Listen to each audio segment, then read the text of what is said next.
welcome to another episode of Chatty Broads with Becca and Jess.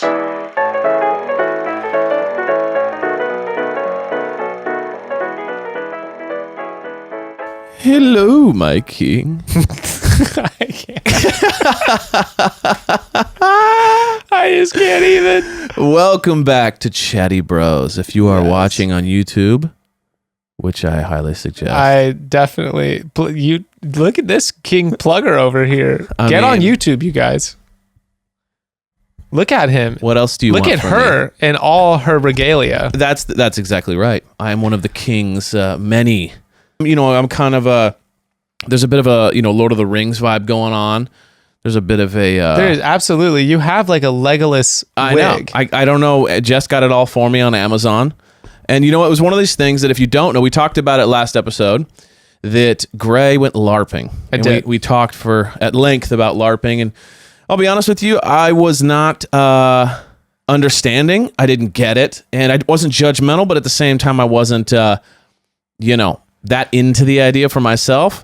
And, to push my own issues, I decided to go full princess for my king. It's really sick. Oh my. And we have a video too of him being surprised. And we do. Sadly, I was also supposed to be in my LARP attire. Yeah, what happened with all that? Well, I just having a rough evening. I'm in the middle of doing some just stressful business stuff. And I was just hitting a lot of roadblocks with it, and I was extremely stressed out. And I was originally supposed to come in green in my goblin and my orc regalia. So the ladies had set up a surprise for us. Yeah, the ladies were initially, it was just how funny would it be if we walked in and Evan didn't know that you were going to come in dressed like this. And I was like, oh yeah, that'd be hilarious. And then I was also like, oh, that's a good way to get people to go to the YouTube as well, joking about that. Sure. And then when it came down to it, I was just working till the very last second. And Becca's like, you need to get ready, and go to the show, and we still need to get you all dressed up. And I was like, I'm not getting dressed up like a fucking orc right now. Right. I'm going to the show. Let's just be happy with that. So the ladies had set it up basically that we were both going to surprise each other. So I was going to dress up like this, and he was going to be like, oh my God. And then he was going to dress up and surprise me. And so we were both going to be in costume, but life comes at you fast sometimes. And it takes, it's like a surprise party. It takes a lot of moving parts to make it work. And I will say this, me putting a wig on and a dress is a little easier than painting your whole body green. I would have had to. That's a lot of work, dude. Well, I was literally thinking about it, and I was like, okay, it would have been all of 5 minutes to do the body paint stuff, right? Because you just would have done it shitty. Sure. But also, then I was like, dude, an hour on the freeway, just green. My favorite thing would have been if you got pulled over, and you got the teeth in, and you're like, shirtless. Sorry, officer. Shirtless and green. You're just been like, it would have been great if you would have played the role with the officer. You're like, sorry, officer, my donkey was or whatever. They've been like, is this your current address? They've been like, no, my current address is the rock underneath the old oak tree. Yeah. 420 Mordor. Yeah. 420 Mordor. And you're like, sorry, officer. And there's something so great about the idea of you driving an hour in a full green, full goblet ears, teeth, just with all the stuff coming out, spears hanging out of the back seat of the car. You just go full gear, and he pulls you over. Oh my God! And they're like, they just assume he's like a crazy person. So you're just like, it's okay, I'll be on your way, and you're like, I'll be on my merry way. I had contacts, red eye contacts, yeah, just like oh my God. Oh well. Anyway, at least we got half of the kingdom. We did, and I'm really proud of you for breaking down those boundaries for yourself. I broke down the walls. I thought, hey, what is my issue with LARPing? What is my? I actually don't have an issue at all. But I don't know this look. Let me know. Hey, broads, let me know. This look is kind of fire. I'll be honest with you. It's kind of like Chris Hemsworth meets. No, you legit look like from the chest up. You look like Thor. I'm Thor in disguise. Just Thor in a dress. Because you got the perfect shadow going on, and just blind, It's tight. It's tight. That's sick, dude. Well, I'm ready to join. I'm ready to join the kingdom next time. So have me out, and I will be one of the temptresses. You know, I think most things like this, when you think about like, I'm thinking of instances where people would be like, on the outset, their immediate reaction is like, oh, that's super goofy. I would never want to do that.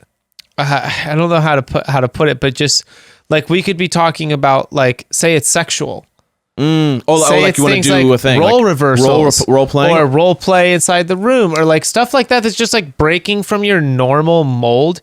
There's so much like I think for most people, I myself included, from the outset, I'm always like, why would I do that? I don't want to do that. I can tell you the reason I haven't done it yet is because it was never appealing to me, so I would have never done it. But 9 times out of 10, most of that stuff that I end up trying, I'm like, dude, I like end up finding like a bunch of ways to have fun with it. Yeah. Or like be like, oh shit, like I actually kind of do like this. Sure. You know what? And to go back to the thing, to be honest with you, it's more of the commitment required for something like that. So like LARPing, right? It's like getting dressed up, playing a role for like a long time, right? Like if you go to like a party that's like a costume party, and it's just like, okay, being in the costume for hours, and kind of like every 5 minutes someone's like, what are you? And then you kind of got to do a comedic bit with it, and they, you know, my God. You know what I'm saying? So I think that's more the issue for me, where it's like knowing that this is a thing for hours, but it's like Halloween. Every time you do it, you have a blast. It's a great time. So I think for me, it's less about the like, I don't want anyone to see me. It's a little bit more of like, that's a lot of work. Dude, on that point that you were just talking about, I had orc fatigue during this weekend. Orc? You didn't have good orc cardio? No, dude. Well, the thing is like, so we're committed to the role. And like, I'm like you, if I'm going to do this thing, I'm like, I want to go the whole 9 yards. So disappointing factor was parts of my costume actually got stolen off our front porch. Just shitty. I had like you got like an Amazon thing, dude, and then like people my took your stuff. Armor situation, like the arm piece we were talking about. Because you were like just kind of a dirty little bridge troll for real. But dude, you should have been a little bit more tough, dude. My cape was sick. That shit made it. The skull epaulets and thing like that. I didn't see the details. I just saw the general, orc vibe. More. I got orc, but I also got more like gremlin-y vibe. Yeah, kind of like little bridge troll. Well, so like a troll. Like, people are often thinking about like the orcs in Lord of the Rings, and the orcs that they're thinking of are actually Orcai and not the orcs. Because I'm only familiar with just kind of like the scary ones, not just little like gremlin-y demons. No, those are hybrids between, I think there's like elves. That's true. I remember that. They were like, they made them in the earth. Yeah, between like elf, men, and orc or some shit. But the orcs themselves are much smaller. Orcs are actually smaller than men. And we're talking like the famous one for me is always Scrimjaw. In the books, they're the ones who are arguing over eating the halflings before they run into the forest. Got it. So they're like fresh meat and like all this stuff. Okay. And they're like, I want to eat him now. And then the Orcai walks up and is like, we're taking him to the master, and just fucking guts that dude. And then he's like, here's fresh meat, and they all eat their homie. I remember that. Okay. Yeah. So I was channeling those guys. Gotcha. Just a little bottom feeding creeps. Yeah. Got it. But still scary. Still scary. Like hyenas. The hyenas of the orc world. Totally. And I started getting in, as I was being the orc character, I was really starting to understand the identity of the orc and drawing on all these different sources. There's like a 70s animated Lord of the Rings where it's musical. It's actually really funny. But they have the orcs are like, the orcs sing a song that's like, we don't want to go to war today. And you're like, bro, the orcs don't actually want to fight anybody. They're pretty chill. They're just chill, docile, like little dudes. They're just born ugly and hideous. Like, but the orc fatigue. For me, it was the fact that the orcs always lose.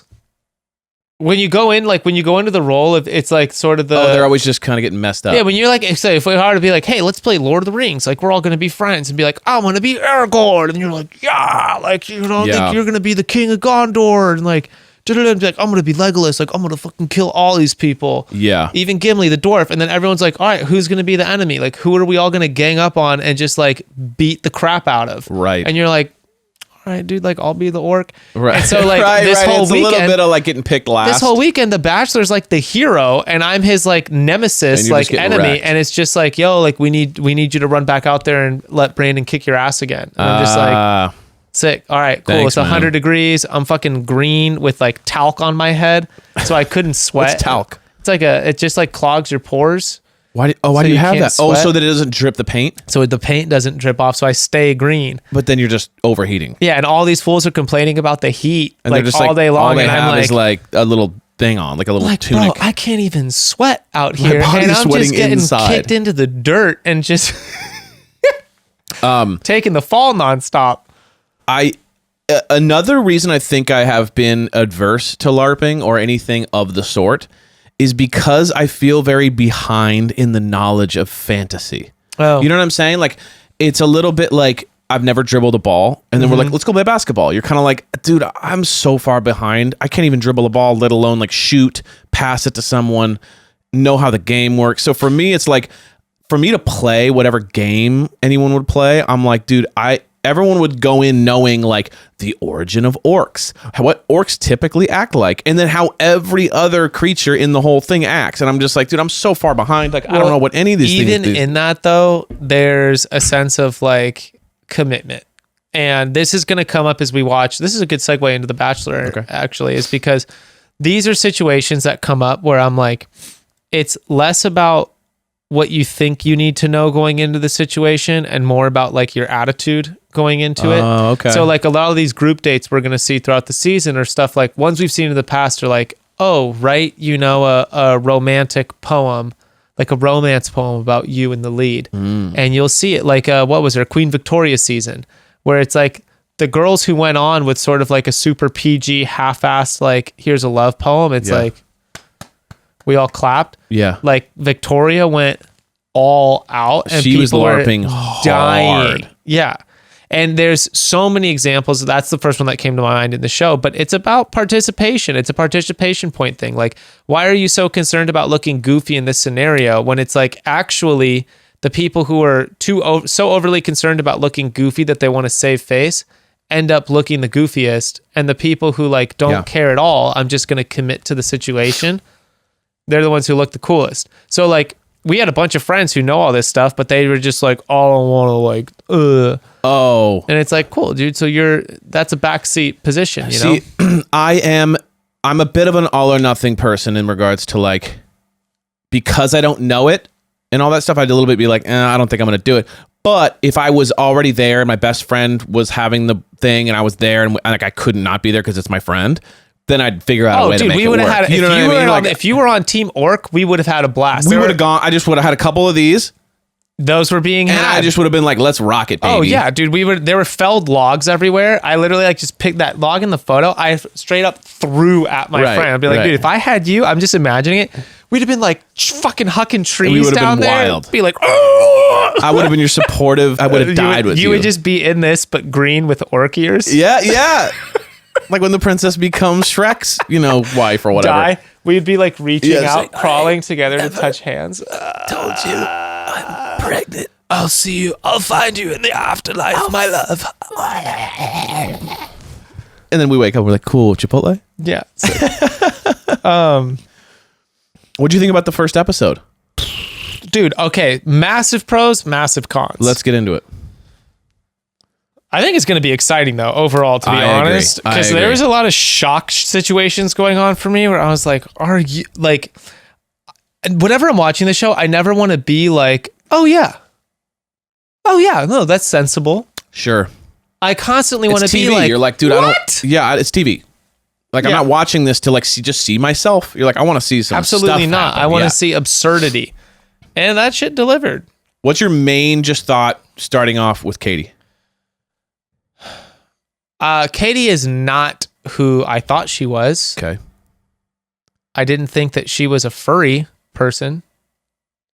Oh, right. To be honest. With her super into the cat thing. Super into the cat thing. I mean, she was really into wearing her own little cat gloves and cat ears in that situation. Which I think you would be into, maybe. It's kind of a LARPing. Dude, okay, it's like a version of LARPing. That was actually, I'm going to retract right there. That was very judgmental of me against the furry community. You were kind of negative about it. I've never been a furry. I think it's weird as fuck, but if you do it and it gets you off, cool. Because it's sexual, you mean? Yeah. But wouldn't you say it's very close to LARPing? Like, take LARPing, turn it one notch into sexual. It's the same shit, right? Why not? Yeah. Yeah, it's just you're pretending to be a cat. I mean, or pretending to be a demon. Meow.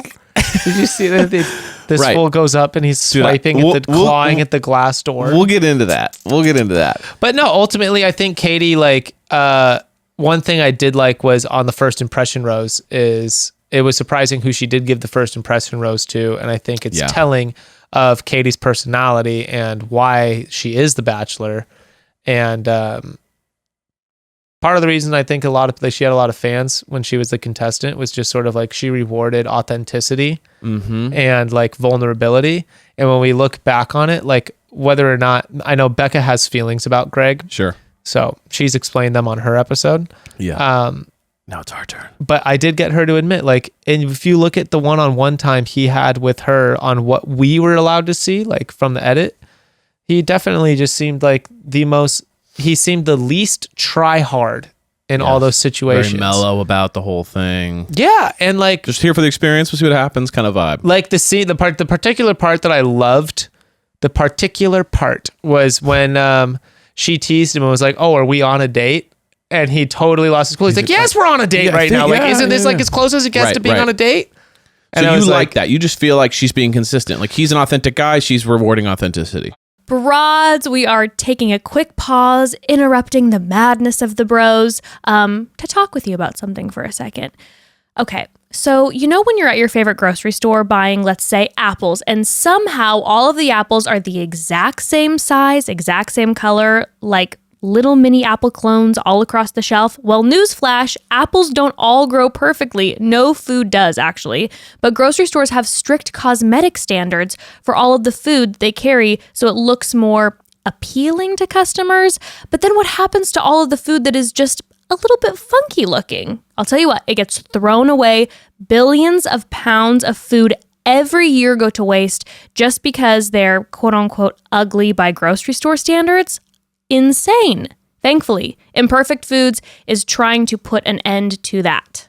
Imperfect Foods is working to make the world less wasteful. They take all of the food that gets rejected by grocery stores, they sell it back to you to prevent it from getting tossed in a landfill, and they've got everything from produce and protein to eggs and dairy, pantry staples, and of course, tons of produce. Plus, they add new things each week. The plans are super flexible and all of your food ships right to your door, and you'll save a ton of money when shopping from Imperfect Foods. And broads, take a peek through their website. I was shocked to see pretty much all of my favorite brands featured. It's like shopping at your regular neighborhood grocery store, just less wasteful. And right now, Imperfect Foods is offering our listeners 20% off plus free shipping on your first order when you go to imperfectfoods.com. Make sure to use promo code CHATTY. Try Imperfect Foods now, and for a limited time, you're going to get 20% off plus free shipping on your first order. Go to imperfectfoods.com and use code CHATTY to sign up. That's 20% off plus free shipping at imperfectfoods.com. Offer code CHATTY.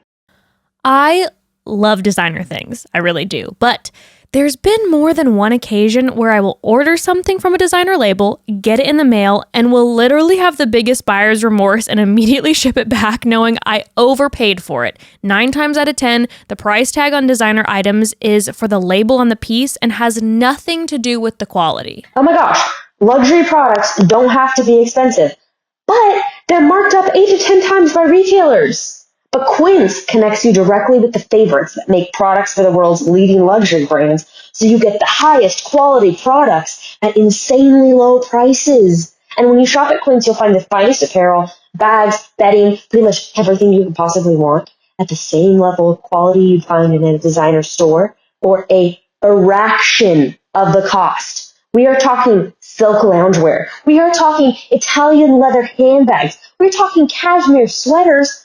Good stuff, you guys, at affordable prices. Fair prices. Quince sells 100% factory direct, meaning there's no retail markups or middlemen, so you save big time. And every Quince product is guaranteed to meet or exceed the quality standards of your favorite leading luxury brands. If you aren't 100% satisfied with your product, they'll give you a full refund. Plus, Quince offers free shipping and free returns on all purchases for 365 days. We love Quince so much, we have now numerous of their products and are just over the moon. To get 50 to 80% off top-of-the-line clothing and home goods, plus free shipping, Text BROADS to 64,000.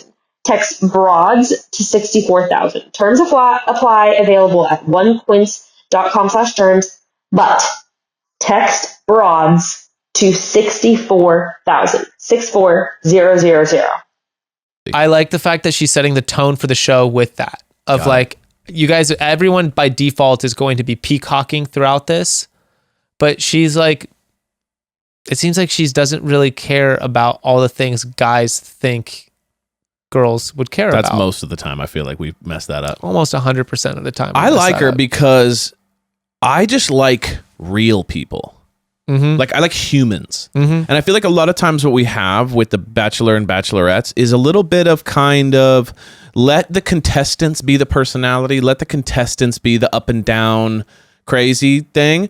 And then the main, person will kind of be this more steady state, chill, not a lot going on with like the emotions until the very end. You know what I mean? Like, I like her because she's immediately just kind of like making quick off the hip decisions. Like, it kind of shows her like, I don't like that. When she went in the RV and shit, like there's kind of this, like, you get what you get and you get it quick. And I'm sure it's going to be hard down the line once the emotions start rising. But I just like that she's just kind of like one of us, like just kind of, wow, like, and then, but also really good. And like, I don't know. Something about her I really dig. I think she might have said this on her thing, but do you think Katie was a girl who had mostly guy friends or mostly girlfriends?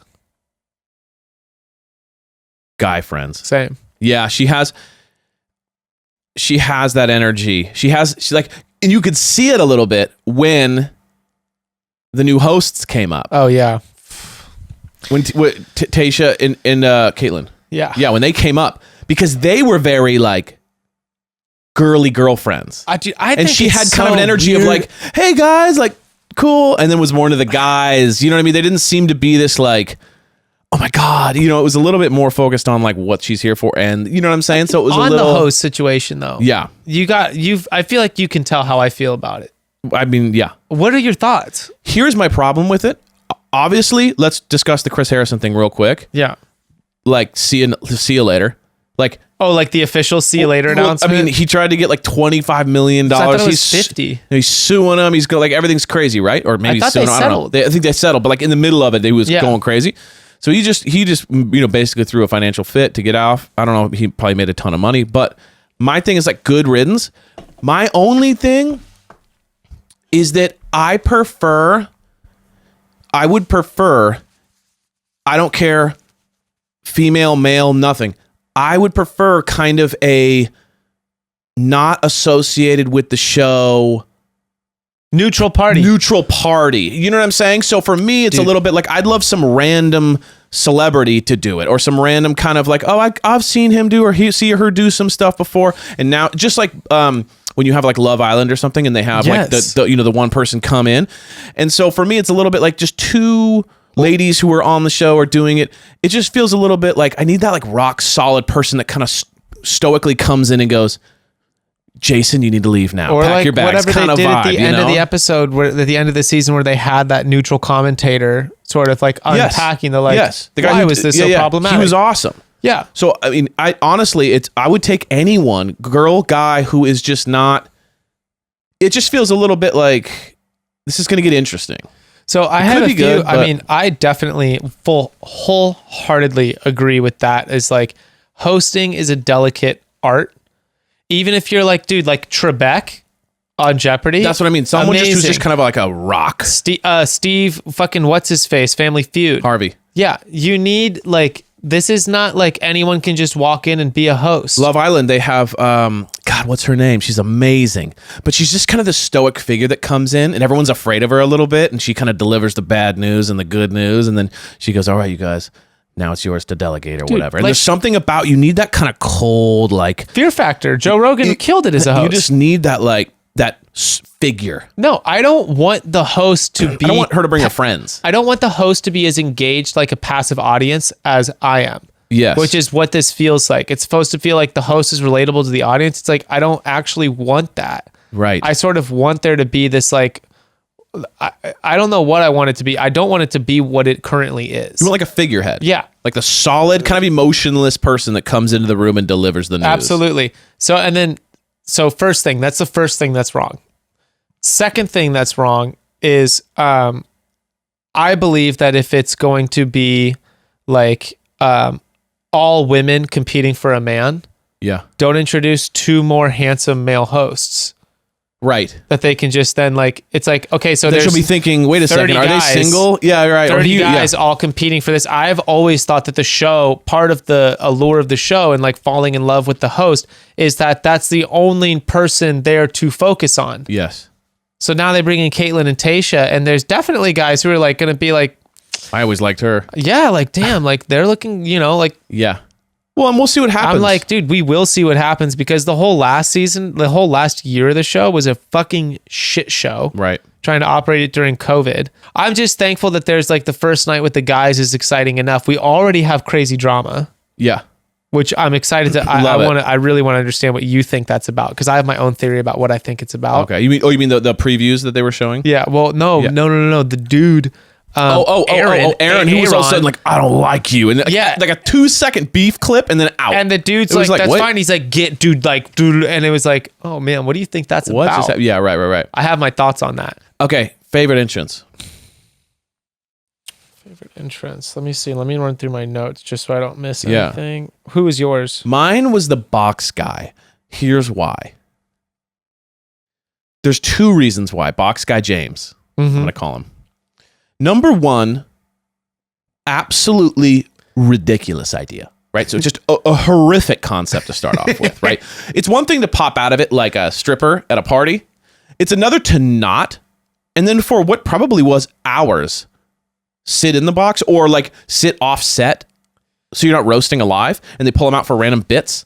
But then, to not be a goofball.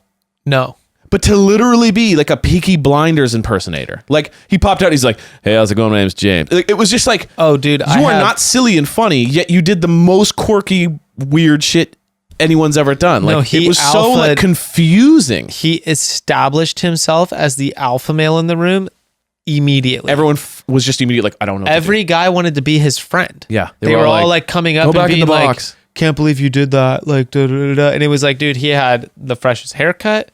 Even though he honestly looked like in my note, I say he looks like a handsome, what's the actor? I said he looked like a handsome Bradley Cooper.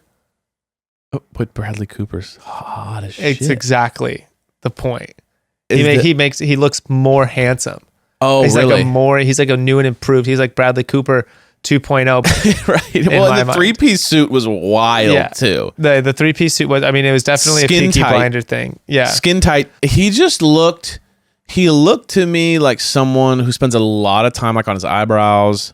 You know what I mean? Who like his whole thing is to get the reaction he got, which is like perfectly put together. Like a 3-piece suit is also kind of like an over the top alpha move, which is just like, hello. Like it's a billionaire move. Like a billionaire wears a 3-piece suit. Because it's so insane. Right? Well, and it's just out of time and place. Where do you wear a 3-piece suit? Dude, he looked, but the thing is though, it's like, kinda this is exactly like when we're talking about this right now and we're clowning on him.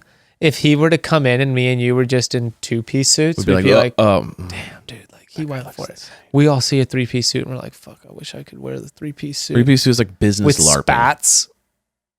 Yeah. You know what spats are? Yeah. It's to go over your shoes. It's business LARPing. Yeah. It's like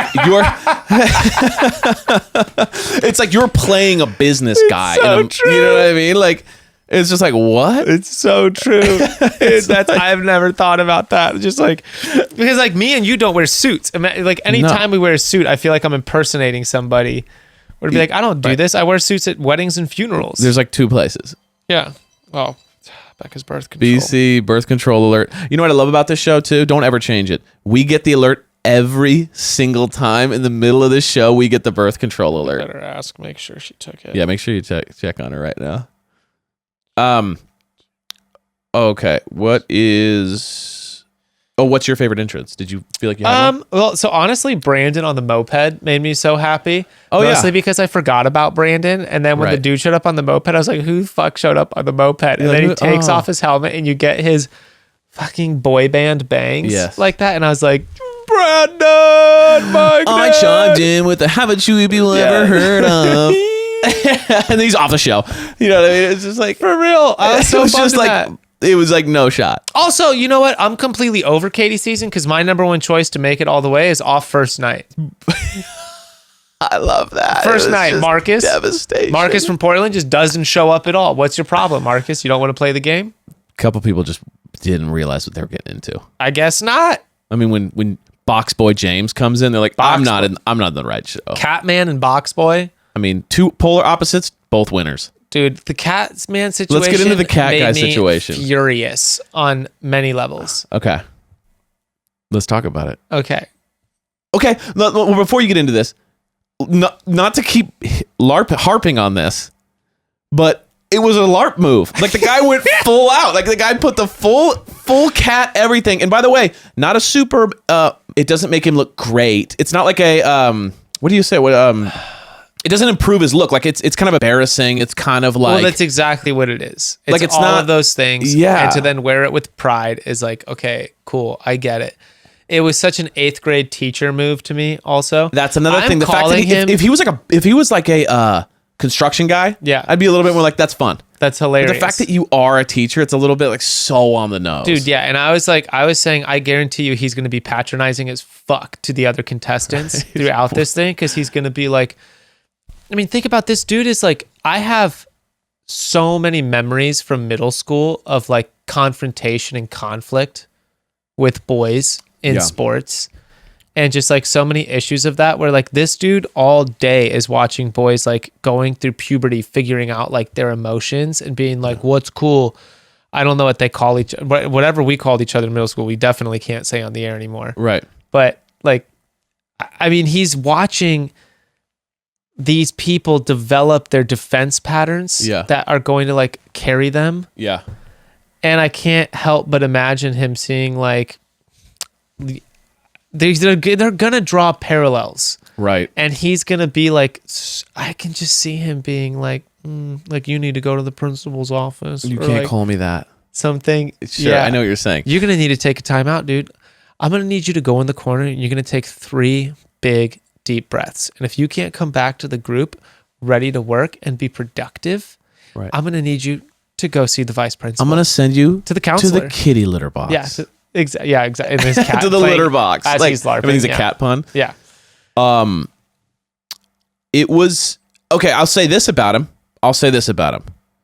When he rolled up in that outfit, I thought, you're not even gonna sniff a chance here. Like you're gone immediately. Like I thought, this is the most embarrassing and also non-sexy thing you could ever do. Like I just thought to myself, oh, okay, cool. You're playing this kind of gimmicky thing and you're gone. Like there's no chance.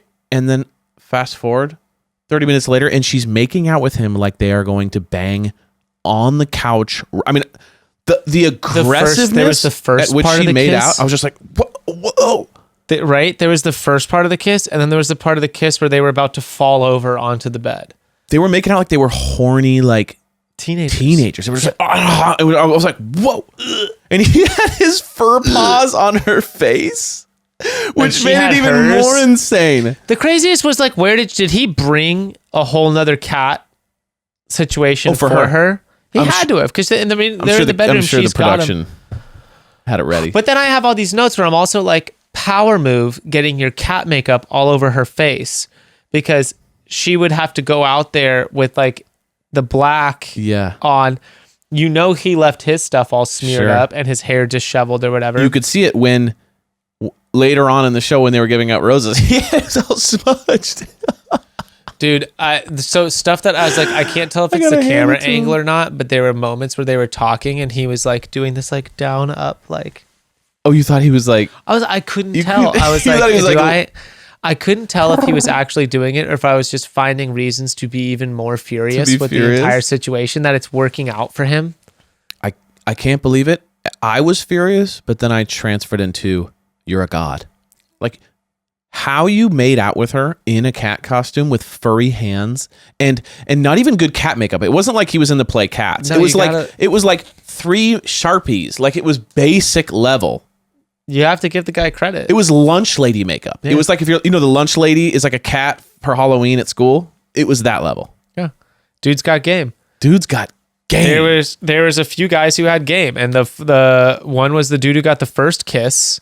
Justin. Yeah, he had game. Yeah, he had major game. Greg has game. And then this guy, Catman, has game. Let's see, who else? There's a lot of people who I have notes of, like cokehead, ex-cokehead, cokehead. Can we talk about...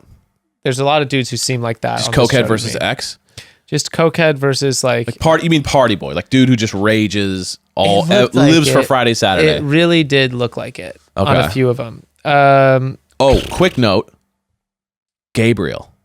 Yeah, that dude is one of the hottest guys I've ever seen in person. Where I'm like, whoa, like you know what he is? He's way too hot for the show. I put my notes on Gabriel. You might really like this. I put OMG. And I put will look 100 years old when he's 42. And then I put Coke, period. And then I put OMG, too long of a hug, lingering eyes at the end, like trying to make it a moment. And then I put, why did she like that? Why did she like any of that? When you're hot, when you're that hot? I'm trying to decipher my notes. When you're that hot? Is he that hot? Oh, bro, he looks like what James Dean wanted to look like. Really? Dude, he's incredible looking. I looked at his Instagram. It's unbelievable. I didn't go through any of that. So Jess showed me his Instagram because it's kind of like, it's shocking how like hot the guy is. And then also his Instagram.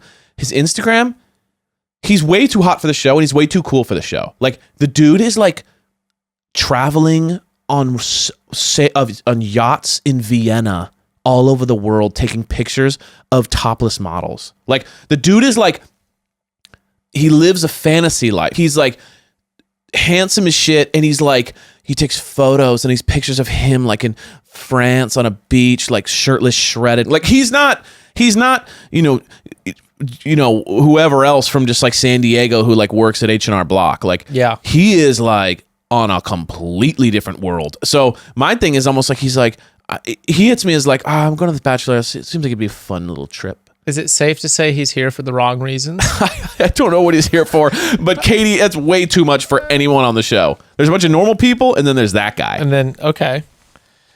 Let's see. I don't have any, no one else really, that's so crazy that he struck you that way. Oh, bro. And it might have messed me up, too, because I had seen the Instagram, so I was like, no one can touch this guy in regards to coolness. Michael. So I feel terrible, because Michael's walk-up. The dad. Yeah. Michael's walk up, my notes I put is a con man. Thinks he's like Christopher Walken. Like he wants to be an affable, crazy person. I put has been to rehab and either is addicted to cigarettes or vapes nonstop. Those are all my notes. And then we got the one-on-one time with him and I was like, oh, all my notes are so wrong. Yeah, right. You couldn't be more wrong. More off. The dude's just like, hey, I got a son and I love my dog. I just really, and I was like, shouldn't have said. Anyway, dog lover was points against him. Okay, what do you mean? Well, you could see the way she talked about her cat. Oh, because she's so into the cat. Dude, the way she talked about her cat made so much sense of like why she loves cats. Just out there like, man, dude. I've had. You have cats? I've always had cats. I've never had a cat. Had a lot of cats. I think because I'm a little traumatized when I was young. My friend had a cat and it would just always try to kill me. And so I just was a little like, that's kind of like, it's a snake with hair to me. It's a little like, you can't figure out the emotion and they're always kind of trying to kill you and they have like weapons. They are. I'm just like, oh, it's a little scary. Dude, my old cat, they say that like cats, like when owners die and the cat's alone in the room with them, the cats don't wait very long to like start eating your eyeballs and like your tongue and stuff. I've heard that. I would wake up to my cat biting me. Like like maybe he's dead. Dude, my cat bit my face like more than once. Like I'd just be sleeping and he's like, get started. Like, fucker's dead already. Like, here we go. Fresh meat. Let's get him while he's fresh. They say like on average it's days. My cat would not have waited more than like a few minutes. Thank God you didn't. Chow time. Hopefully you don't get hit with like a blow dart and get paralyzed because he's going to be like, oh, the meat's so fresh. It's still alive. I'd be screwed. Yeah. I'd be screwed. Or just like a way too bad hangover. Yeah. Where you're like paralyzed in pain. And where you're paralyzed in pain and you smell like death. Right. And you're just like, oh. They're vultures who live in your house. For real. Oh yeah, with the dad. I thought it was funny though, because the dad goes, I miss my son so much. And she's like, oh. And then he also said something to the effect that, she said, do you ever get to see him? And he's like, I get to FaceTime him every night. And she goes, oh, good, because I felt really bad for keeping you here. And I was a little bit like, did you just kind of basically tell him that like she's not going to you're not into him at all, and right? that like that was just a way of being like, oh, thank God, like I'll probably keep you around because you're a dad and you want to have a shot at this, but I can tell there's no chemistry with us. Dude, let me ask you this too, because me and you harp on like we're dads. We love being dads. Yeah. And we joke about our kids being a huge pain in the ass for us. But we both love our kids. Of course. Did you know you wanted kids before you had Ember? I knew at some point I wanted kids, but definitely not at the time. Not at the time and not the way that it happened. No. I wanted it to be like maybe like in my mid 30s when I'm like totally solidified and like the timing's right. But I didn't want it like where I was, which was like in the middle of the grind. You know what I mean? Absolutely. Mine, like since I was a little kid, I had always wanted to be a dad. Right. Knew it without a doubt. Right. Like it brought up, like if you're ever dating anybody, like, oh, like, do you know if you want kids later? I was like, hands down, 100% yes. Like, I definitely want to be a dad. I'm looking extremely forward to the moment that I get to be a dad. Yeah. So I found it very odd when they were like, hey, do you want kids? And Katie's like, I could or I couldn't. I was like, it doesn't feel like one of those things that's like you're either half in or you're half out. I feel like people develop a passion about having kids from when they're like really young. Like, you know what I'm saying? I feel like I do know what you're saying, but I also have had friends that were like no kids at all. Then in the last couple of years have been like, I think I'm ready. So it could just be, here's also another thing with her. I think that she just really wants to like get an amazing guy, travel with him, have tons of sex, have a blast for like 4 or 5 years. Yeah. You know what I mean? That's what she hits me as. Like, I'm not going on this show to kind of be like, at my house in rural suburbs. Like, she hits me as someone who's like looking for fun. So she hits me as like, let's move to the city. Let's have a blast. Let's go do fun things. You know what I mean? that is true. A lot of other people in the shows have been like, I'm ready for my forever. She hits me as a little bit like, I'm ready for my forever, but I want to go light it up. That's true. She wants to paint the town. Exactly. That is cool. I mean, that's one of the reasons we like Katie, right? I think that's why we like her. Oh my God, dude. I'm looking at my notes. I have some serious. Okay, so I also kind of I'm sorry, broads. I also sort of hate the fact that I took notes. Becca was like, you need to take notes for it. Historically, Evan and I have never riffed off the notes. Well, like we'll take a couple want. small notes when we think about stuff, but we are like psychopaths. Our brain just bounce everywhere, so we kind of just go crazy. We just kind of follow each other wherever we lead. And we apologize for that. We probably give you guys anxiety, but it is what it is, and we are just who we are. I have a question about this. Go. Mike the Virgin. Okay. What are you thinking? No shame to virginity. No shame to being a virgin. Whatever you want to do with your life. My question to you is, if you go well, you obviously go on this show, if you're doing it for the right reasons, to be with your person. So when fantasy suites come around, what happens? She hooks up with the other two, and you just don't? Just go to because you're waiting for you. So you just say, I want to make out all night, and then she has sex with 2 other guys, and then comes back.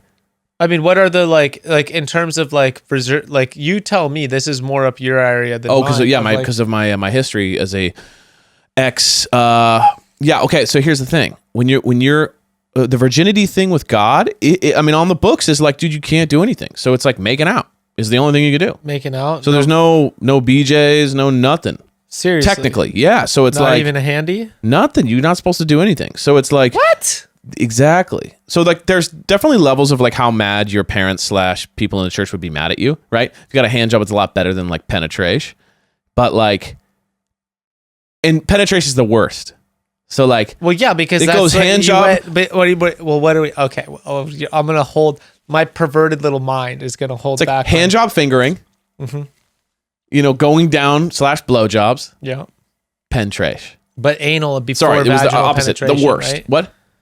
Anal's better than vaginal penetration. So anal is a little bit of this weird, like, no one talks about it. I think because they think it's so crazy. So like people in their mind go, oh, I'll do anal because no one's talked about it. No one's been specific. So crazy. It's like a little bit too specific. Like no one brought it up to you. So they're like, you don't have sex. And you're like, well, is anal sex? Reality is you can't do anything though. So my just question for this guy is, no shame to virginity. Why are you here knowing that is a massive part of succeeding in the show at one point? Well, he does say how do you expect it to go? He has this little clause where he's like, he wants to be very sex positive with his partner. Like he wants that to be a part of his married life. And I married think life. Yeah, absolutely. But who's not sex positive when you're married? I mean, I don't mean sex positive like you can't do stuff, but I'm saying obviously he wants to have sex when he's married. So I'm talking about pre that, which is the show. Yeah. I mean, this is a really good... For me, that's a practical sense of it. That's like the physical practical part, like the actionable practicality. Like, bro, you know the show. You know that it's going to lead into this point. You also know your contestant, where you should at least like have looked up like Katie. But my question is just sort of like, why do we always have these people coming on the show? And having this question or like this conversation, this exact same conversation about like the whole virginity component. Like Colton is such an amazing example, but why the desire to come clean about this or to like be, I guess it's not really coming clean because if you live your life according to those rules, it's like there's no secret in that community. But I'm just sort of like, dude, you're going into like the lion's den of like immature frat boy bullshit, and you're gonna like make it clear to everyone. And we've never not seen a virgin go on the show not just get completely fucking attacked and demolished and bulldozed by all these dudes who like come up with all of their reasons of why this is like an affront to them and an assault, and it never really pans out very well because there is an inherent, and I think this is what a lot of people have issues with religion in general, and organized religion, is that there is this sense of I'm better than you. So I think that with the virginity talk, a lot of people take it offensively. What, you think you're better than me? You know what I mean? So I think the frat boy mentality, which is like, I'm trying to fuck and party.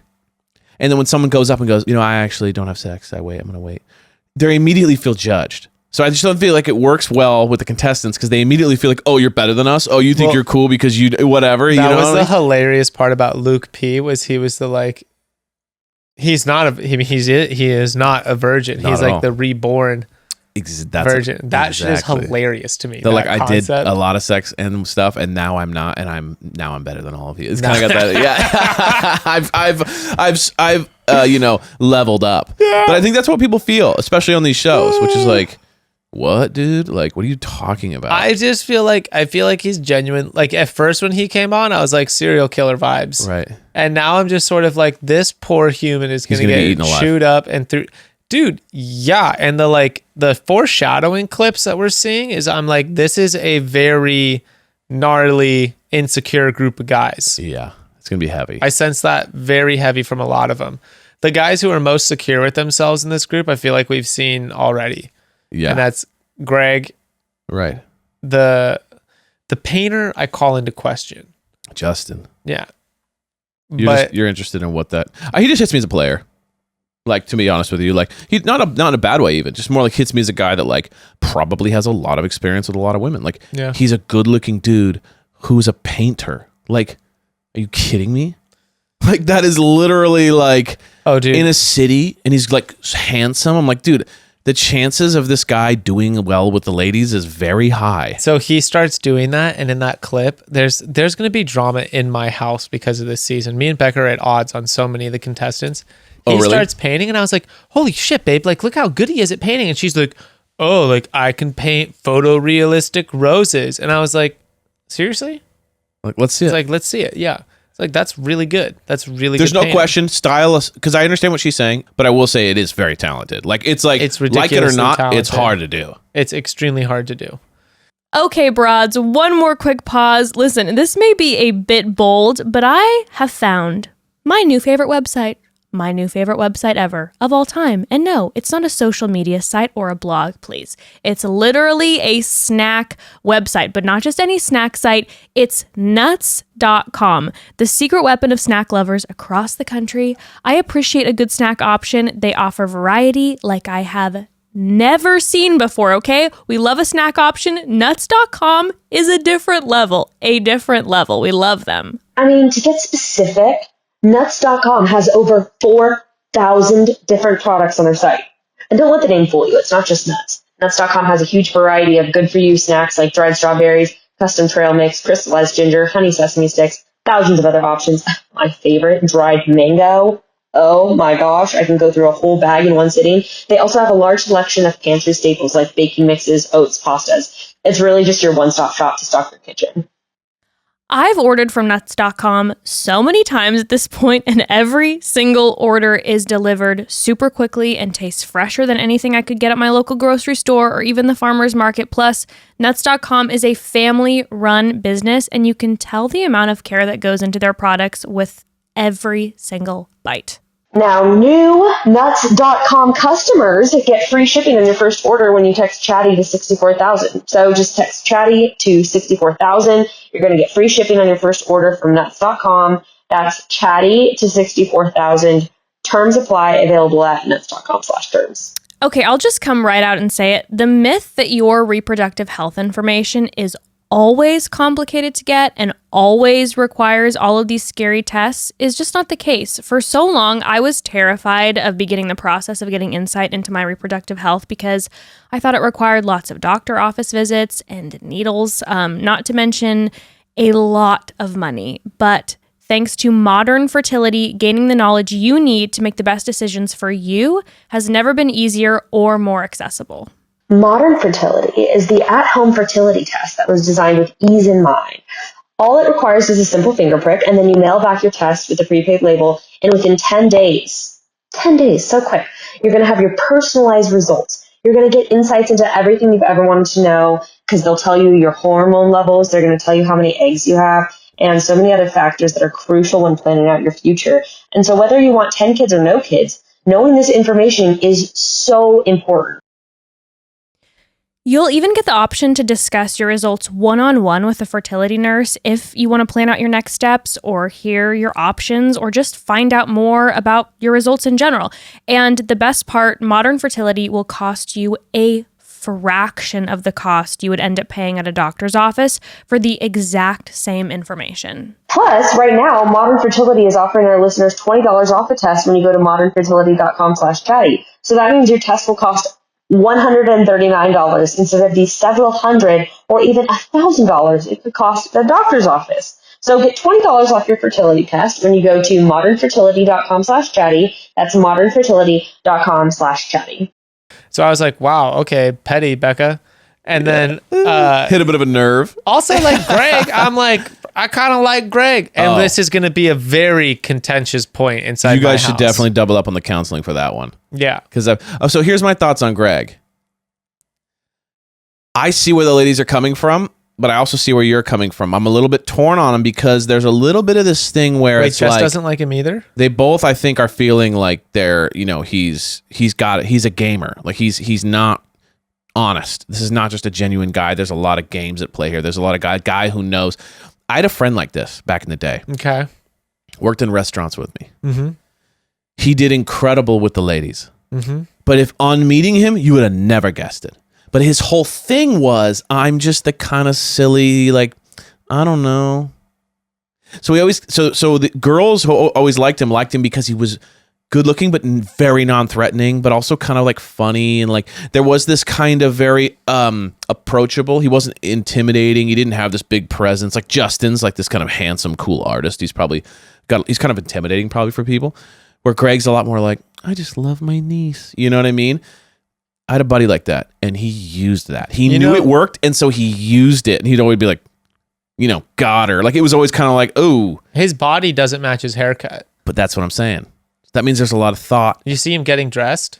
Shredded. See, he's smoldering at himself. Exactly. So Yeah, I think he's calculating.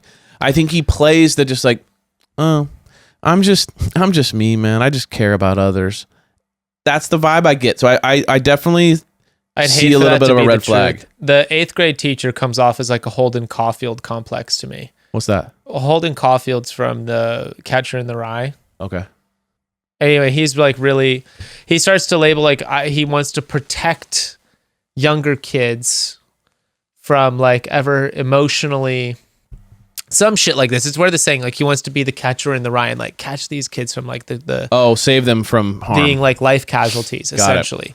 And this dude, like the 8th grade teacher complex of like really wanting to shape the minds of these like young boys at this like very supple age, sort of like we were talking about your adversity to LARPing from your dad just destroying fantasy for you.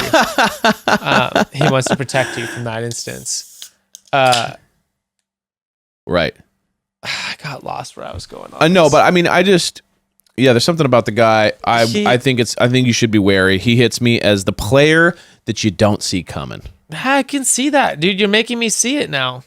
He's the player you didn't see coming. Justin's the player you saw coming. Justin's the handsome, cool guy that like all the girls like. But Greg's the guy that like you find out later has slept with like 200 women. Yes. And you're like, what? And he's like, Yes. yeah, he's just one of those guys that like goes down to the cafe and there's a girl sitting there and he's like, oh, it's a good book. That's fun. I mean, I'll be honest with you. Like, I don't really, I feel like sometimes I'm not even like smart enough to read books like that. Like as opposed to Justin's like, yeah, my good friend wrote that. Right. You know what I mean? Like two very different approaches, but Greg's the guy that's just like, I don't know. Like, I don't know. You look like you read a lot. Like, you probably teach me a lot. You know, that kind of just like, oh, I don't know. I don't even know how I got here. But realistically, I saw you from across the room and this was a whole thing. It's manipulative. Yeah. So we see he's a manipulator. What did you think of Andrew, the Vienna football player, pretending to be English? Now, I've encountered people. I have too. The English thing. I have it's actually like a very high level pet peeve of mine. I liked him as a person. Once he quit that. Yeah. But anyone who does the accent more than 2 seconds, I'm immediately like, you gotta go. Totally. Because first of all, in English, anyone can like fake an English accent. So it's not only like unique. What? Also, you live in Austria. So there's not even a connection for you at least to an Austrian accent.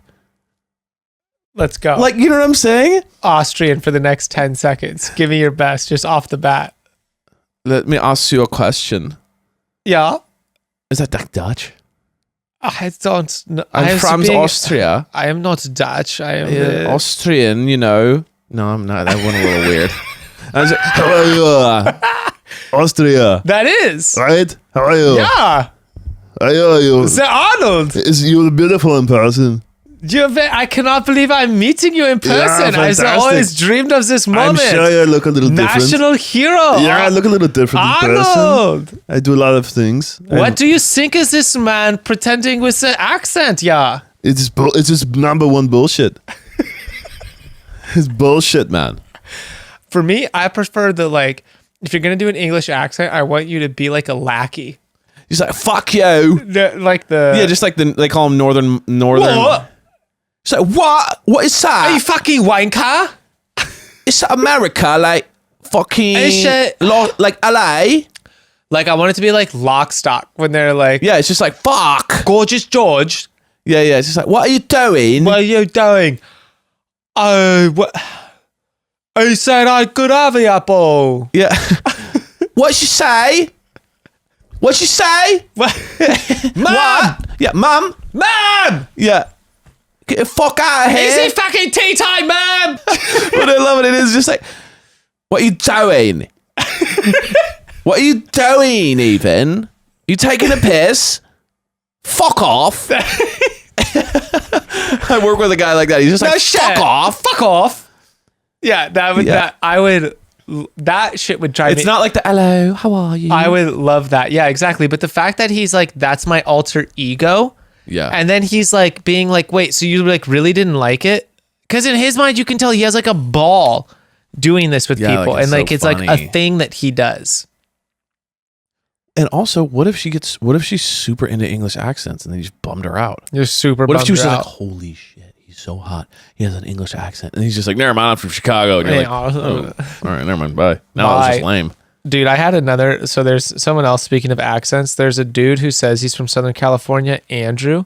And I put not from SoCal. Yeah, because he had an accent. He goes, yeah, I'm Andrew. And I was like, that dude is not from Southern California. You moved somewhere. Yeah, I was immediately from there. Imposter, dude. That shit blew. I was like, get the fuck out of here, dude. You are not from here. Box Guy James, it says he was, I think, from La Jolla. And he had like a fucking Boston accent or something. No, Box Guy James has East Coast vibes written all over him. No one wears a three-piece suit in La Jolla, let me tell you. No. I spent a lot of time in La Jolla. I ain't never seen a three-piece suit. No, he literally has he's an Eagles fan. Yeah. Guarantee you. He's either into the Pats or the Eagles. And he's like, he'll hard. beat the fuck out of anyone who likes the other team. Yeah, he's screaming. Yeah, he tailgates. His dad owns a pizzeria.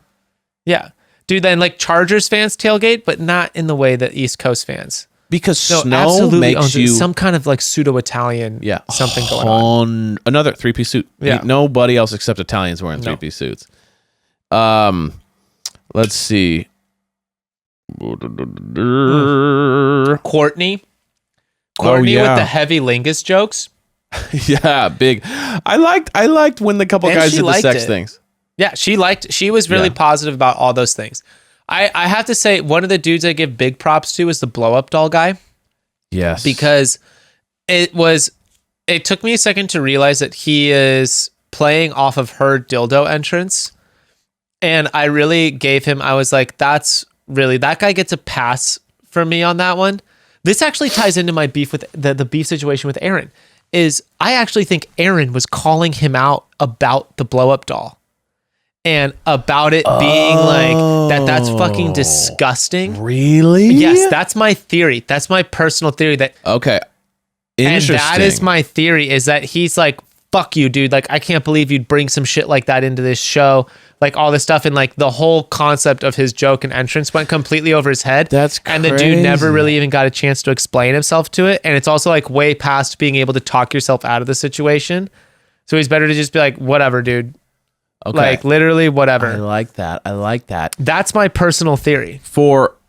First off, I really liked the blow-up doll because I thought it wasn't gross either. He did the cornier version, so he took away this fucking warm sock. Yeah, I pulled out of my pocket. No, it's plaster hard, and he just holds the sock up, and it stands up perfectly. It's like he's bangs it against the door. Rag. It's cracks, and you see perfect. dust just off of it. He holds it. Dust. He bangs it against the wall, and he goes, "My best friend." No, but he could have gone creepy with it. God, but he went really, gross. yeah. But he went super cool with it. I felt like it was kind of funny. Let me take the worst, cornier version. So here's another theory with the whole Aaron thing. Yeah. Tell me. Me and Jess were talking. I believe I need to double check this. I think they're both from San Diego.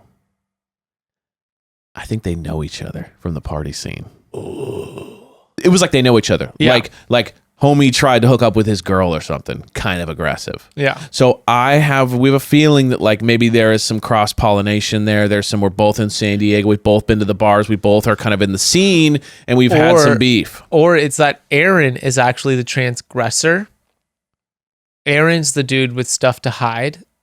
And he's mad that there's someone there. Because, dude, we're getting teased on this through the whole thing that someone is not who they claim to be. Someone's hiding something. Someone's definitely there for the wrong reasons. And I'm going to figure out who it is. When they tell me, I'm going to know. Yeah. Also, though, I'm going to do it without reality, Steve. I'm going to say that.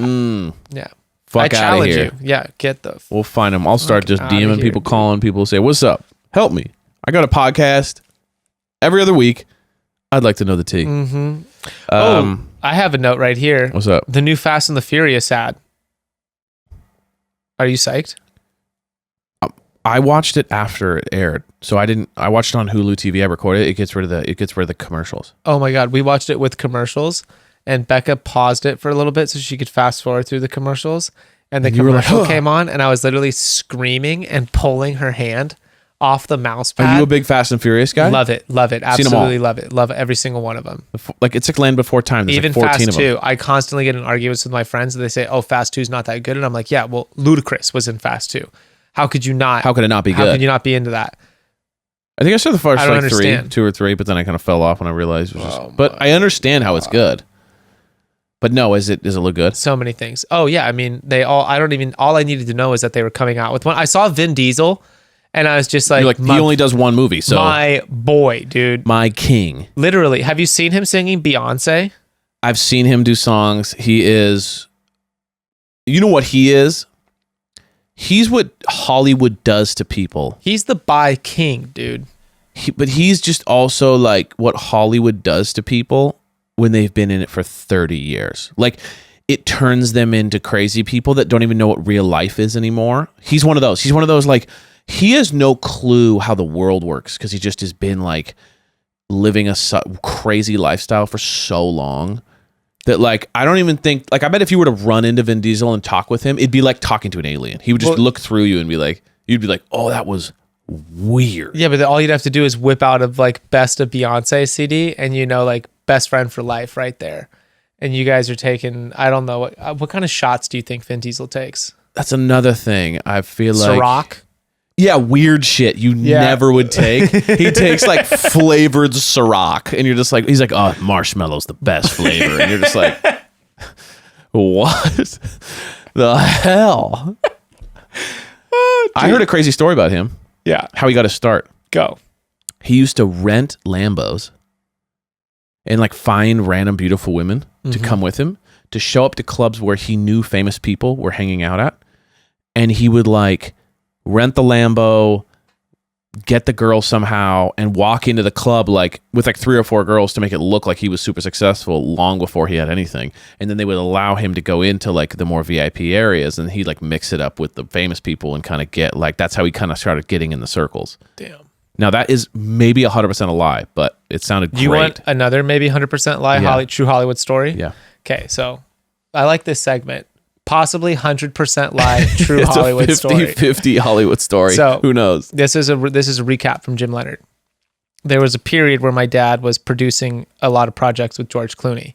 They had like a lot of, none of them really took off, but they had a lot of creative concepts together. And that was like, there was a sick partnership they had going on when I was growing up. And did he come around the house? Yeah.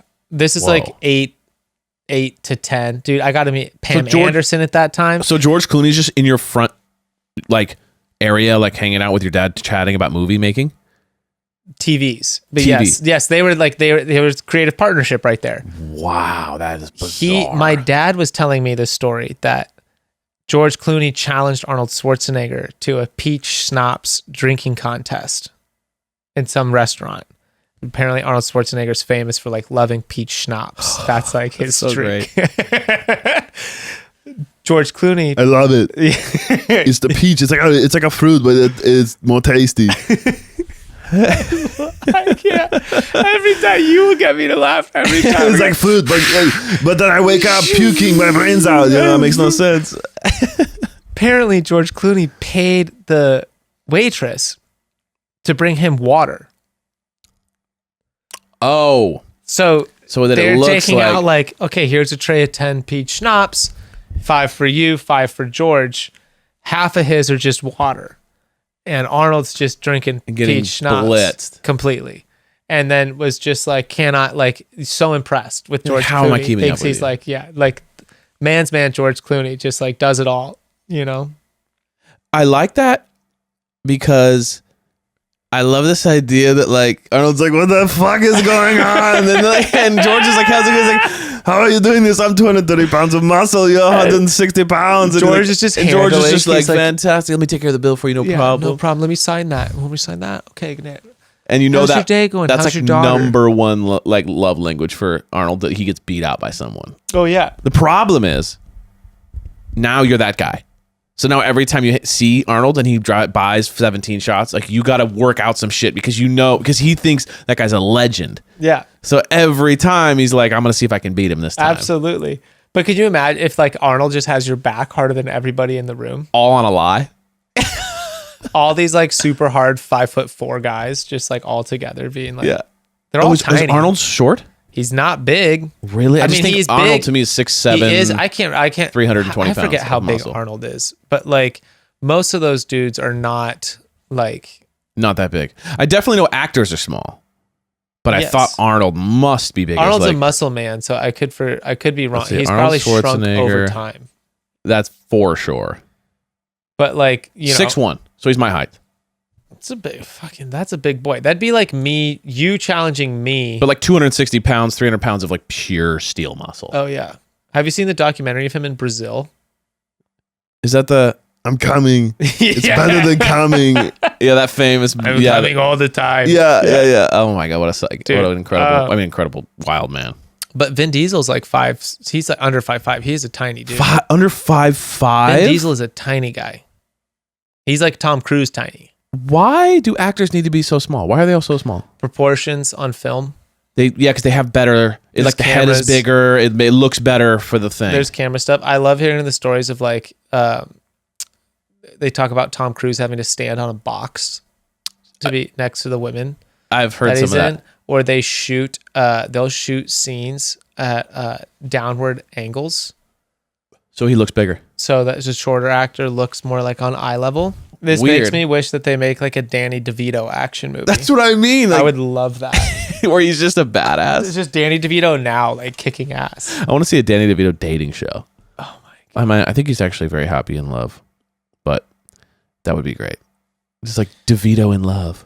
DeVito in Loco. Living DeVito Loco. DeVito. Dude, we should talk to your dad. I've got a pitch. Hey, Dad. So here's a note that I have is one of the guys was like talking about Box Guy.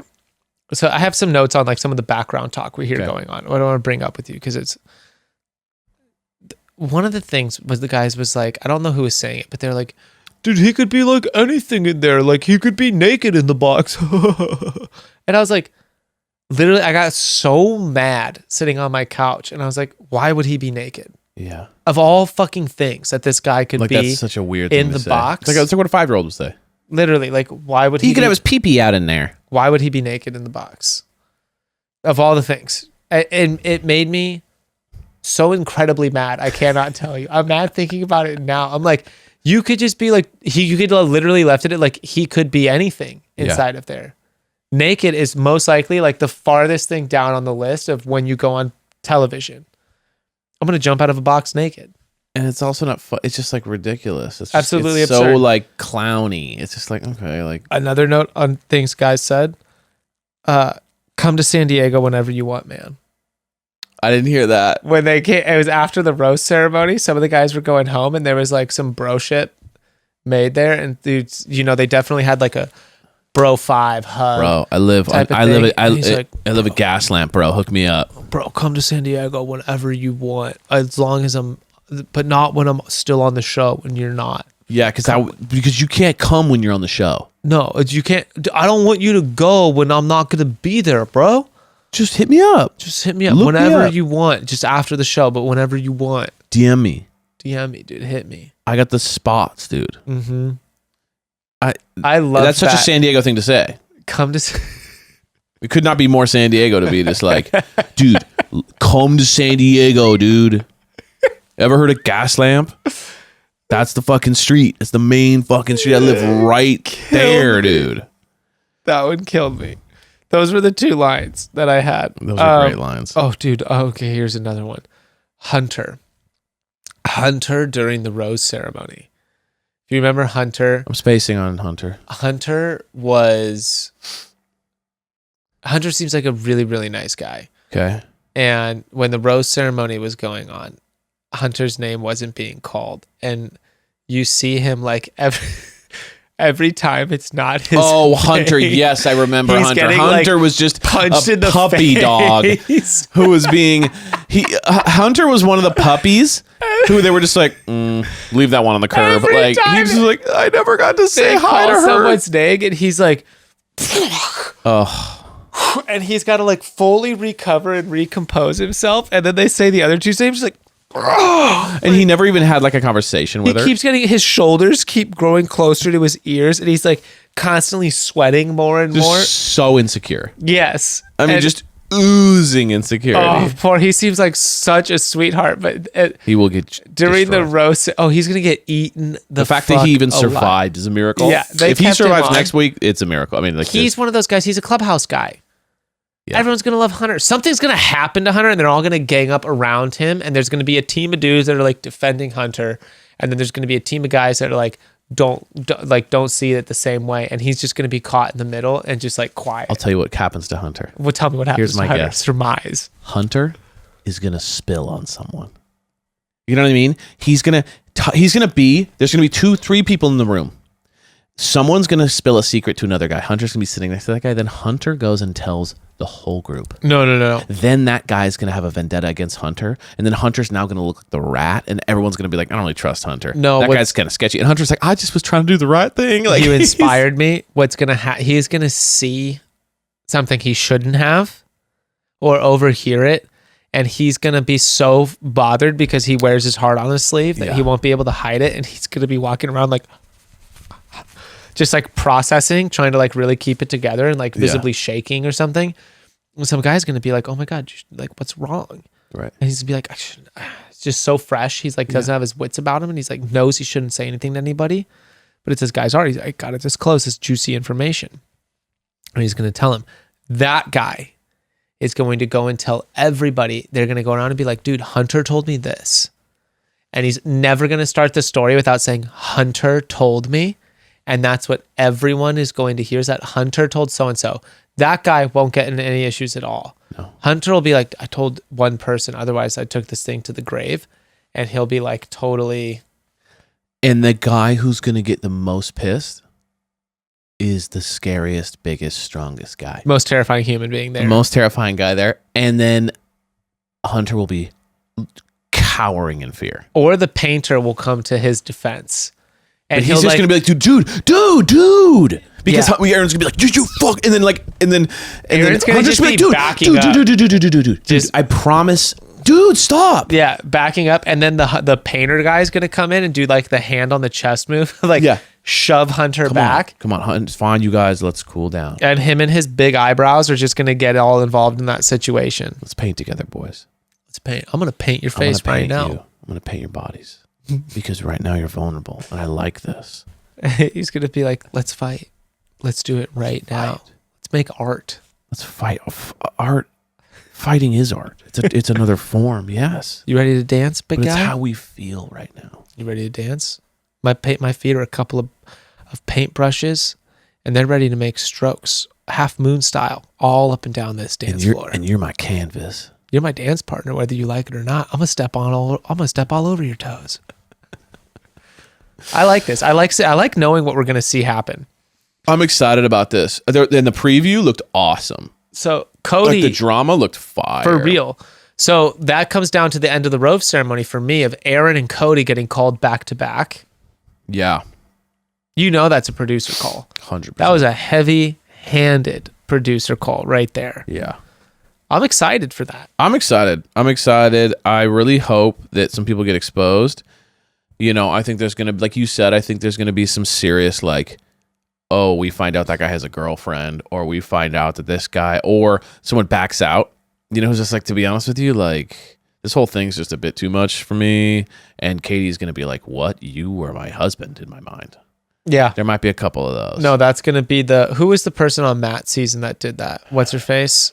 What was her name? Sarah, who left for her dad. Sarah. The babe Sarah. I still think that could have like... Sarah was definitely like the absolute smoke show heartbreaker. Yeah. And he wasn't even cut out for it. And he was like, what? No, it was early on. He was like fucking 3 weeks in. And he's like, my wife's gone.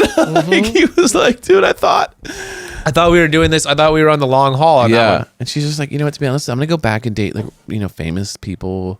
Okay. One of my last outstanding questions for you. RV situation. Overall take. I want your overall take, and then I want your dialed in take of her experience inside the RV. Okay. So when he pulls up, first thoughts. Get a better looking RV. You didn't like the retro Winnie? Well, see, that's the thing. What you just said was absolutely perfect and indicative to my problem.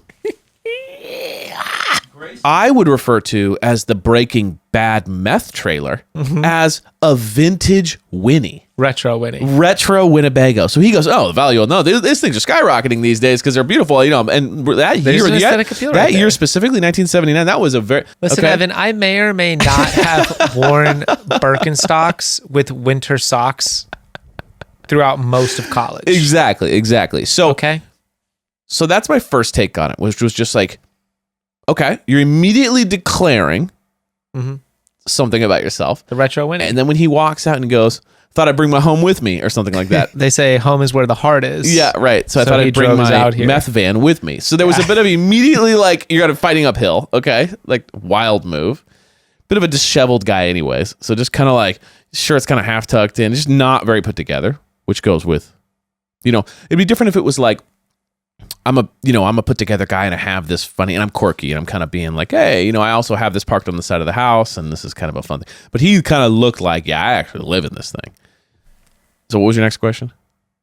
Oh, her experience inside. Exactly how I would have felt. Everything she felt was 100%. I felt like I needed a shower watching her go in. It was disgusting. It was completely lived in. My thing too, I love camping. I grew up camping every single year till I was 19 years old. I love camping. But I'm also aware that like when you reach a certain age, there's like hey, get your shit together. So like there's a difference between camping and being outdoorsy and being like a mess. And that guy's like a college guy that never grew up. Like it's a mess in there. Like, dude, redo the Winnebago, paint it, go inside, redo the cabinets, make it look nice, clean it, make sure it's like dope, make it age appropriate. That was like he got his dead uncle's Winnebago and he never changed the damn thing and he's been living in it for 20 years. Like it was just gross. It was like dead uncle vibe is very real. Yeah, it was a dead uncle's Winnebago who's like, oh fuck, dude, like he lives in it. I had so many thoughts because I'm like, those aren't cheap. So it's definitely like either inherited or if you did go out, if he does own that thing outright, he would have made it nice. Or, I mean, dude, he liked the retro style. It's a definitely like that 70s show style, like Winnie. That 70s show, not that 2017 you want to know show. The RV me and Becca drove. So I also have thoughts because I just drove an RV. Sure. It was called a Mini Winnie. Much nicer. Which I loved. But way nicer. I saw the pictures. Mini Winnie. It was way nicer. It was sick. It was very sick. I will say it's not hard to make an RV feel lived in. I understand. You're about to go on a television show. There's a scent there, though. I kind of appreciate the fact that he had like chips and all this stuff inside of there. There's also moments cluing off to me where I was like, dude, that's such a hack in terms of like, you could bring whatever you wanted to the show. What are they going to do with that thing? You have like a little reprieve if you want to be like, dude, fuck these guys. Like, I'm going to go sit in my room. You could have video games in there. You could have lots of stuff in there that you're not supposed to have on the show. Lots of stuff that like maybe. I mean, it's a last minute little like hideaway stash in there somewhere. But this is a dating show. This isn't like even if it was like a Survivor style show. Sure, totally. But this is why I'm just interested in it because it's a power move and a half in the way of like. You're just putting a lot out there that she would otherwise not find out until she's off the show. Oh, so he's also going to discover a lot about her right off the bat. I like the fact that she sat on his couch. Well, what is she going to do? Oh, dude, trust me. I've been around. I mean, Becca has a friend, Taylor, for instance, who would not sit down. She probably wouldn't even walk in there. She wouldn't hold it. I appreciate her. We literally like Becca gets so neurotic before she comes to the house. We have to clean the entire house for her because Taylor's the person who won't put her suitcase down on certain floors. Oh, so she'll be like, that's next level. Boom, up here. Except what I appreciate about Taylor is she's not low key about it. She's honest all the way through. It's like, this is who I am. Mm-hmm. Well, she has manners, but she will like... This is gross. She'll put her suitcase on your couch, and if you go, can you get your suitcase off the couch? She'll go, your floor does not look nice. And I kind of love that. You kind of love just the realness of it. I love extreme honesty in like any form, even if it's confrontational and annoying to me. I would much rather deal with the confrontation than the like passive aggressive allusions to stuff, you know? Totally. No, totally. My thing with the whole RV thing was just a little bit like, oh, you're like Dr. Oblivious. Like, what about Katie says she's going to love this piece of shit? That's true.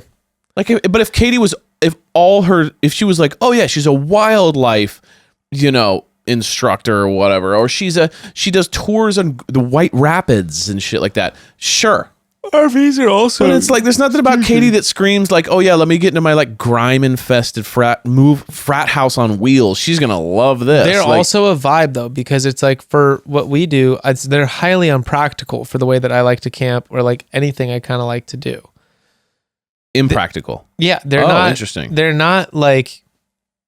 Why is that? I mean, they're massive. Okay. They're obscenely massive. You just park them, right? And then you're living in it. Yeah, and it's also like I like to go camping to not have a TV. I like tent camping. I love tent camping. That's what I grew up on. I actually prefer it. I love tent camping. I love backpacking. Like I love to be completely out there where you have the thoughts of like you could make fatal mistakes out here. That is interesting. I enjoy being in those kinds of situations. Yeah. Like you could something slip and where fall, like break your leg, and then like you're stuck. Simple decisions that were otherwise mundane now have the weight of your entire life behind them. That's heavy. I enjoy that. That's not what that guy goes for. That guy goes for like... No, that's not what RV camping is about. RV camping is like, let's take all the luxuries and securities and shelterings of society and let's bring them into a place where they don't exist and have no place existing. That's how I feel. See, I've never gone backpacking, gone tent camping my whole life, but that's what I like about tent camping is it's like you're in it, but you're also like chilling around a campfire. You're hanging out one spot. You're going fishing. You're going on the lake. You come back to your spot. You've kind of made it a home after 2-3 days. So by like the 7th day, you're like locked in, you know. But the RV, I remember growing up, and there was like we would go with a bunch of families, and it would be like 2 or 3 families would have the RVs, 2 or 3 families tent camping. And it always seemed like the RV people were always like in the middle of a fight. Because I think they never gave themselves to the experience. No, I think of it like the Goofy movie. You know the Goofy movie? No. What? Really? I'm sorry. You don't know the Goofy movie? I don't know it. I'm sorry. Oh, I just ruined your whole and with that. Fine. Hard seltzer right here. This grapefruit hard seltzer. Dude, I might just start rocking this Kirkland thing. brand hard seltzer. Okay, real quick. Can we talk about this before we wrap this thing up? Kirkland? I just got a Costco membership. What? Cheers. Congrats. Cheers. The last time I've been to Costco, dude, 12 years ago with my parents or 13 years ago with my parents or something like that. You know what I mean? I don't even know when, but like I hadn't been to Costco in so long. You need to get on their golf equipment. Bro, taken care of. Okay. I just ordered the putter. Yeah, dude, I have it. You do? Yeah.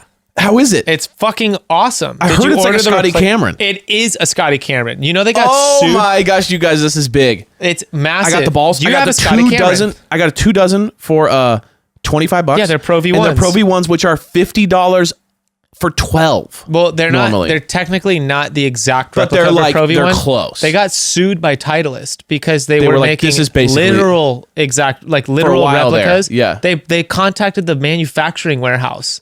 And so like, And what are they you were guys doing? just white labeling them to say Kirkland. And that's literally what they're doing They with must the have Scotty changed a Cameron little Club. bit, yeah. They're releasing an entire line. of clubs. Yeah.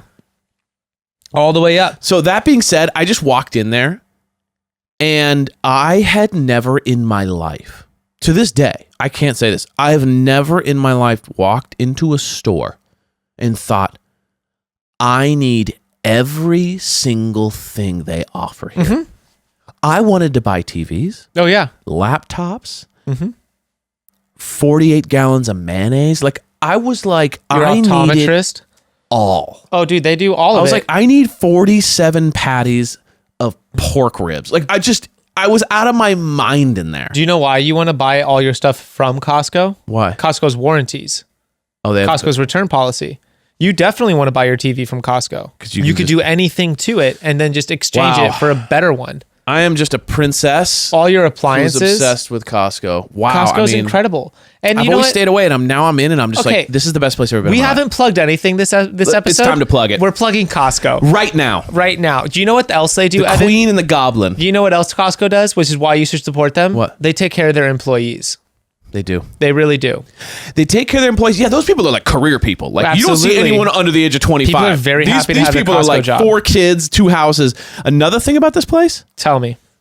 everything's highest quality. It is. Absolutely. Like we talked about, the golf stuff, top notch. You're like, oh, it's Kirkland vodka. What is that? Grey Goose. Oh, no, when it's Kirkland tequila. What is that? Patron. Like it is. Everything that says Kirkland on it is like as good as the best thing you can buy. When you see house brand stuff at other companies, you're like, you're cheap, dude. Yep. Green You text know level it's not to me. good. When I see Kirkland brand, I go, you're smart. You're in the know. I'll say this. I'm a big fan of hard seltzers. I've had them all. Mm-hmm. White Claw, to me, is the best. It's the sharpest taste.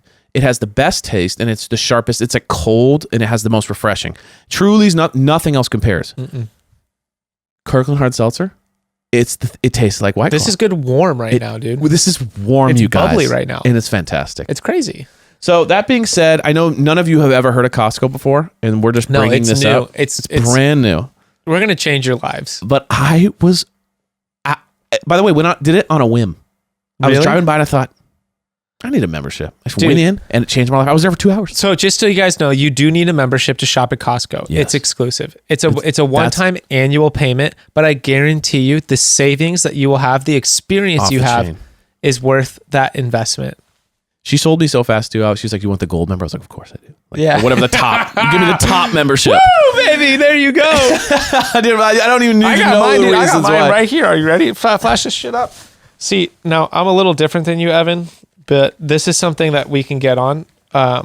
This is called the business member. Ooh. Now, see, I did if see you that. can And I thought, zoom in. I can't figure out I what's want to cooler. show this. Peep my picture because you'll see from when I started. We both, honestly, you look like a guy who killed 27 people in 1978. I look like a guy who killed someone yesterday. See. Oh, dude, yeah, you absolutely do. I have like my pseudo hippie vibes going. I'm You like just look Easy like Rider you look right like here. a guy who's like, dude, chill. So And I just look like, yo, enemy number one. So Evan's photo is literally from yesterday. So he Yeah. doesn't look much. Well, you look a lot different in your photo. For than some you do reason, right I look now. like a criminal. Mine's from 2 years ago. Which one's nicer? My If you hair guys is down can to my see. shoulders. Which one's more baller? Because I feel like I'm an executive member and he's a business member. So which one's more baller? Tell us in the comments who's a baller. Well, the executive member is cool. It's got Because- gold and black on it. That just looks more like... It does. It does look nice. Like, I'll admit it right now. But yours looks like OG. Like you've been a member forever. I separate myself from the rest of the crowds because that's something where they realize like everyone else is just buying to consume. Exactly. Everyone knows when I walk in there, I got a hustle going on. Exactly. There's a hustle That's true. happening here. I'm consuming.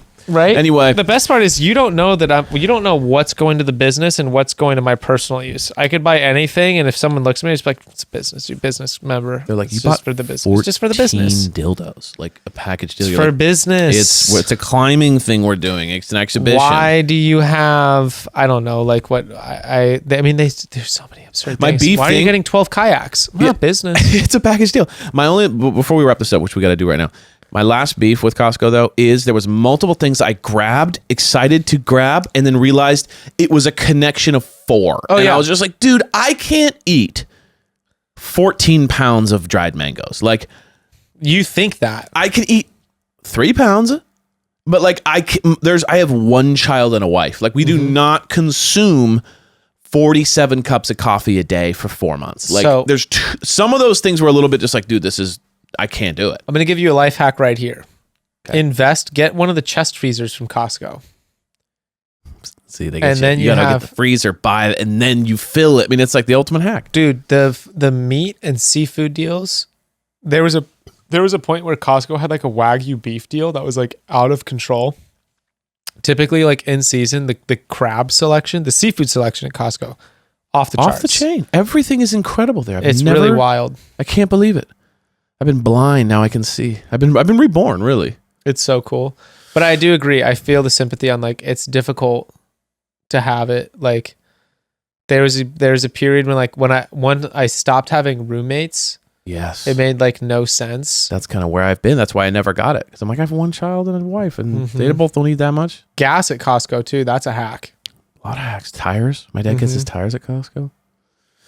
We love y'all.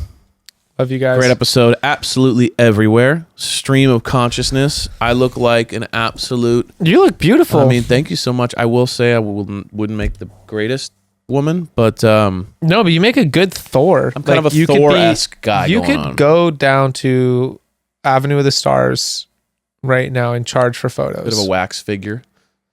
Kind of, when they're like, there's something wrong. I'm like the Chris Hemsworth where you're like, man, something happened to that guy. Like, really, I don't know what happened, but he abused something. You're Chris Hemsworth right after they say cut for the last time, and he's like, sick, dude. I got like 3 weeks to do whatever I want. It's Chris Hemsworth with the Dairy Queen, forgot his moisturizer, and without his Creek Club moisturizer. Without his Creek Club. Shout out. There's a plug. We love you. Shout out to Creek Club. Shout out to Costco. Shout out to Legolas. Shout out to Hard Days at Work. Did you say Legolas or Legoland? Both. Yeah. Chat soon. Chat. Princess out. King or orc out. Bye. Orcs.